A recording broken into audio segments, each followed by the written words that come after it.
Hi, welcome back to Stay Off My Lawn, segment 2, and we are continuing. It's called the Cover-Up Show, I think is what we should call it's a cover-up show, and we're having to turn down another layer of sheets because it's warm.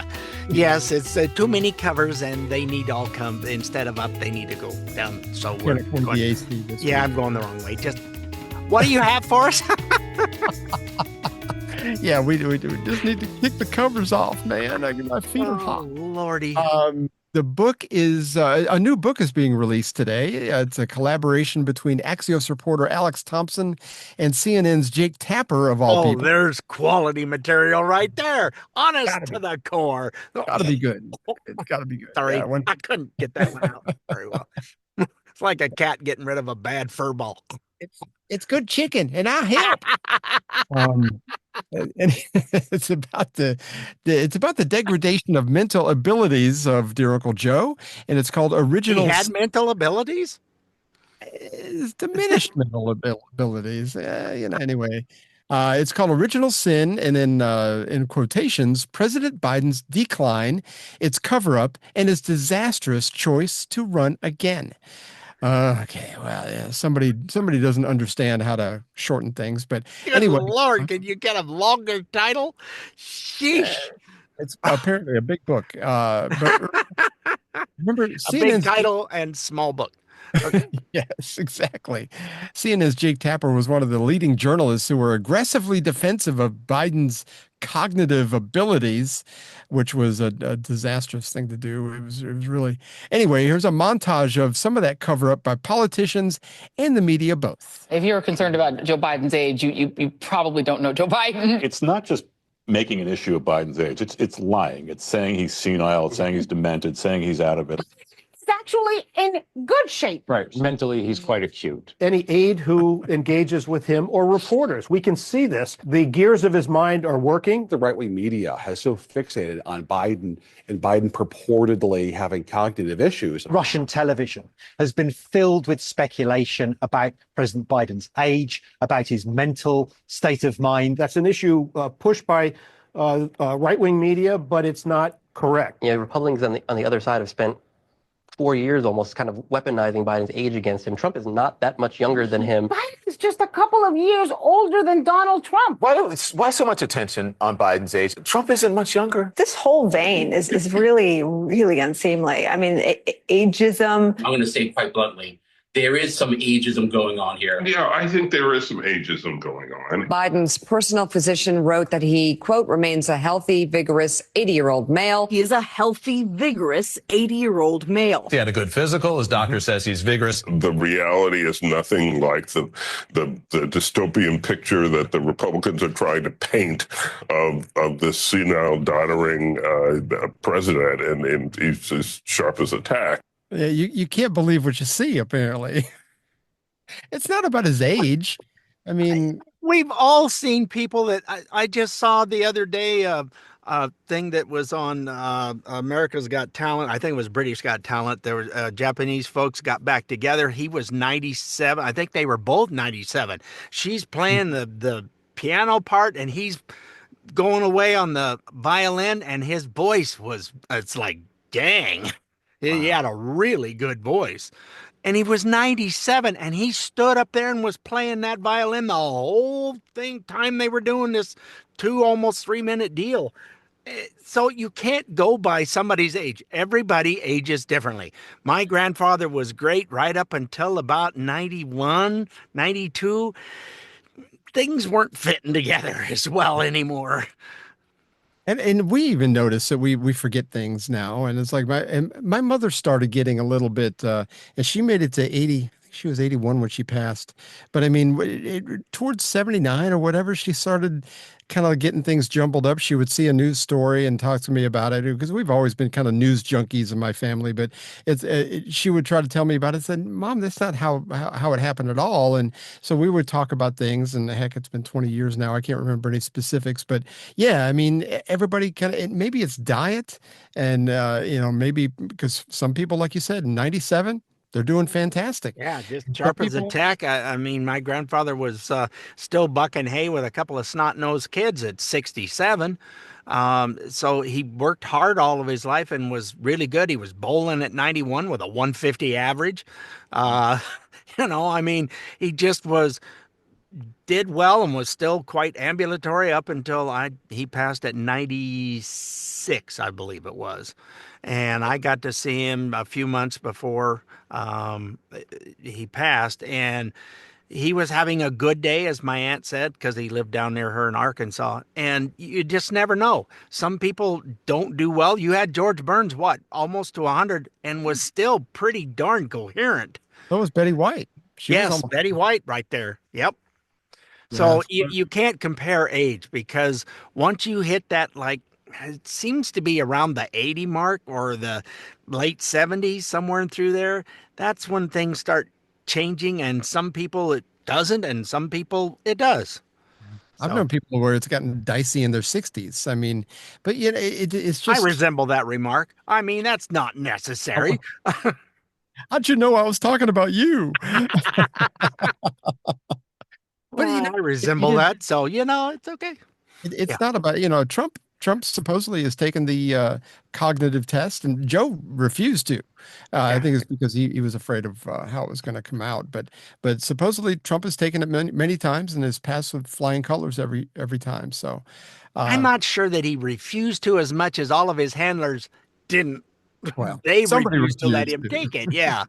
There was somebody pushing Joe out there like, good job, Joe. You answered all the questions just like a good little first grader. What the hell? That really turned my stomach when she did. Oh, that just, I still blame her for a lot of what's going on, for her pushing him. I think she was addicted to the limelight, to the power, to everything that came with being a first lady. Yeah, about money, yep, because all that influence can be negotiated into money. Absolutely. yep, Um, anyway, it seems like this book is largely focused on the cover up of his physical breakdown. There was talk among the aides, supposedly, once the election was over, they were going to start putting him in a wheelchair. They wanted to do it ahead of time. They wanted to do it in 2024, supposedly, according to some of the stories I saw, that they yep. said no because it wouldn't look good for the election. So, but maybe it's part of that bone pain from the cancer. I Yeah. don't know. If that's where it spread to, that would explain a lot of the tripping and not being able to pick your feet up. And I can tell that Trump's slowing down a little bit. I mean, he had that long flight over to Qatar, and he looked a little tired that first day. And he's someone that doesn't sleep a lot anyway. I They think say it's he 4 only hours a night. sleeps somewhere between four, at the most 5 hours a night, if. It's I like, think oh, he's always been that way, but yeah. as you get older, I mean, I don't know. But he's 78, right? Is that not Yes, correct? yes, correct. 78. So anyway, there was a fundraiser back, if you remember this. I don't remember what month it was. It was while Joe was still running, but George Clooney threw a fundraiser for Uncle Joe out in California, and it's come out now that when Joe and Clooney got together that day, Joe had no idea who he was. I mean, and they'd known each other for decades. Jake Tapper actually talked about this the other day on how that actually happened. So President Biden came into that Los Angeles fundraiser June 15th. And behind the scenes, there were little tiny fundraisers for the big donors. There was the event on stage with Jimmy Kimmel and Barack Obama, but then also behind the scenes, photographs and smaller speeches for big donors. And it was there that President Biden walked over to George Clooney, and Clooney realized, and other people witnessing realized, that Biden did not recognize him. This despite the fact that they'd known each other since roughly after 9/11. They'd had many meetings when Biden was vice president. They'd known each other for a long time. Biden had awarded him a Kennedy Center award in December 2022. And obviously, Clooney was throwing this fundraiser for him, a record-setting fundraiser. And Biden was just walking around saying, hello, thanks for being here. Hello, thanks for being here. And an aide said, you know George. And the president was like, yeah, sure. How are you? Thanks for being here. And the aide had to say, no, George Clooney. And it was just shocking for everyone involved. And in fact, It wasn't just those in that specific conversation that were shocked. President Obama was there. He was stunned. He attributed it to the rough schedule that Biden had going from Europe to Delaware, back to Europe, and then to LA. But he realized later on that it wasn't just the schedule that was the issue. Yeah. Yeah, schedule didn't have anything to do with it. No. And they're all just shocked. They knew good and well that he was on the decline. You're not going to be around a man every single day and not notice.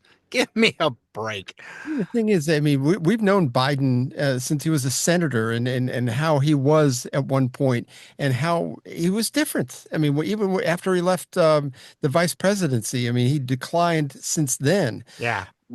Prior to the 2020 election, that's why they kept him in the basement. Yeah. That's why he didn't go. He doesn't have to go out and stump for votes. No, let's put him where he won't do any damage. Exactly. We'll still elect him, but and we'll blame it on COVID. We'll just keep him down there. Anyway, all that caused Clooney to write an op-ed in the New York Times on how he should drop out of the race, which everybody jumped up and down about. Anyway, how dare he? So let me see here. Oh, wait a minute. Tapper, let me see. I think I lost. You've got so many clips today. I do. Yeah, I've got one more before I get there. Jake Tapper actually gave us a little more behind the scenes of the tactics of the left-wing media when explaining another infamous scene from that specific fundraiser. So let's do that first. Look, and you bring up President Obama because there was a moment at that fundraiser.